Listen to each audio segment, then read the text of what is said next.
langit malam di Jeddah, Arab Saudi seolah ikut muram menyaksikan perjuangan timnas Indonesia yang kembali mendapat hasil minor di babak kualifikasi Piala Dunia. Kekalahan 2-3 dari Arab Saudi bukan sekadar angka di papan skor.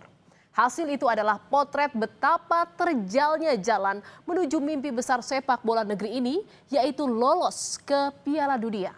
Setiap tackle, setiap keringat yang menetes seakan berkata bahwa mimpi itu belum mati, hanya tertunda. Lantas apa yang membuat skuad Garuda keok di kandang Arab Saudi?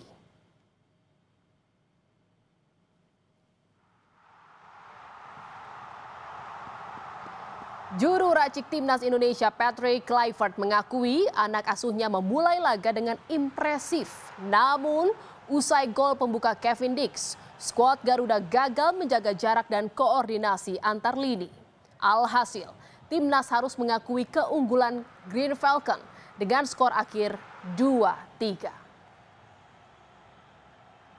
think that we didn't mark very good behind, between the lines, so that the wingers came in and they could turn on our defense.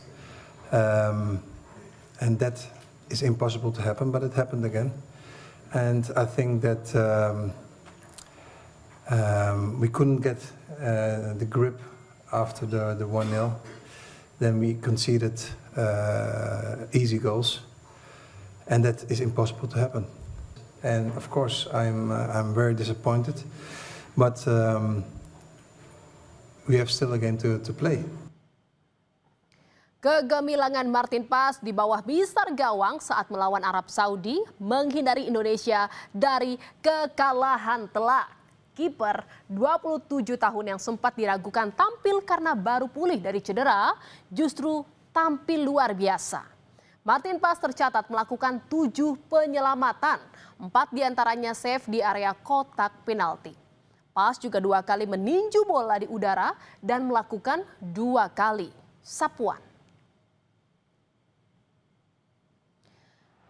Saudara, serangan berbahaya dari Arab Saudi dapat digagalkan oleh Martin Pas. Dari banyaknya peluang dari Arab Saudi, tercipta 3 gol ke gawang Pas. Pemain dengan tinggi 191 cm ini diturunkan sebagai kiper utama setelah Emil Audero tak bisa merapat ke Jeddah lantaran cedera.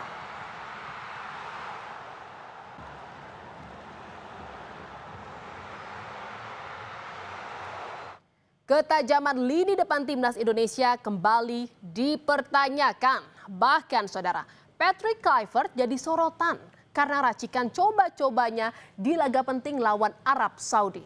Pelatih berpaspor Belanda itu memasangkan 3 pemain yang belum pernah berada di lapangan sama dalam babak kualifikasi. Mereka adalah Miliano Yonathans, Beckham Putra, dan Ragnar Oratmangun. Permainan skuad Garuda mulai hidup dan mengancam jala lawan saat Ole Roemeny dimasukkan di babak kedua menggantikan Oratmangun.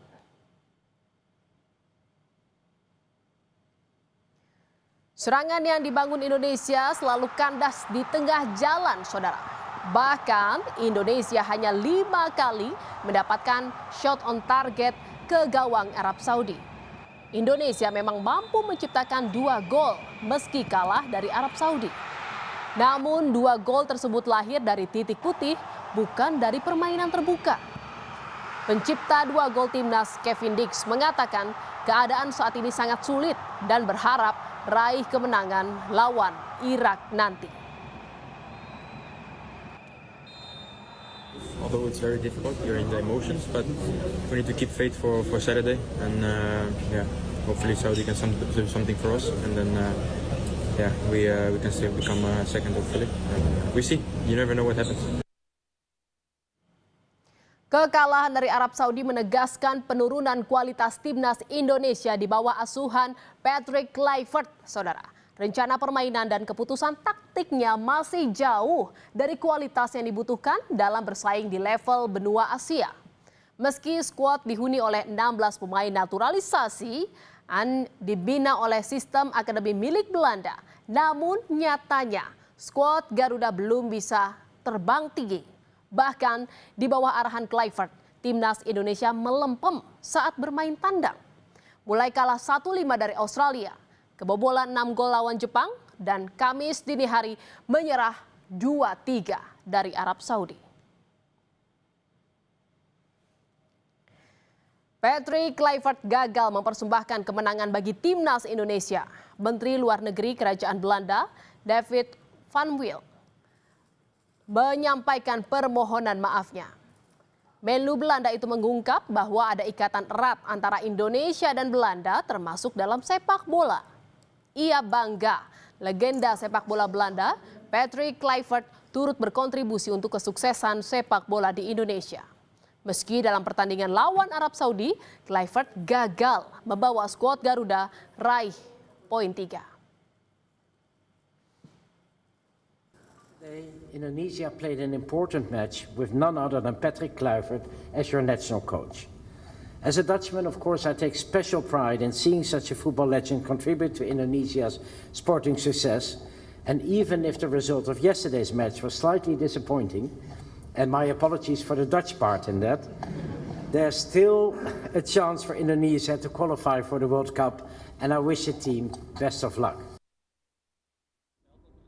Alih-alih larut dalam kekalahan, pelatih timnas Patrick Kluivert menyambut laga wajib menang lawan Irak dengan keyakinan penuh.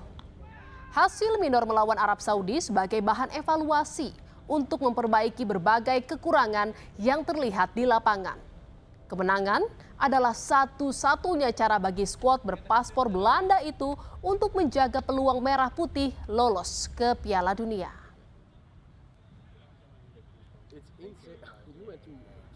There's a game against Iraq in 3 days, so now it's time to analyze and to come back stronger against Iraq, because the game against Iraq we need to win.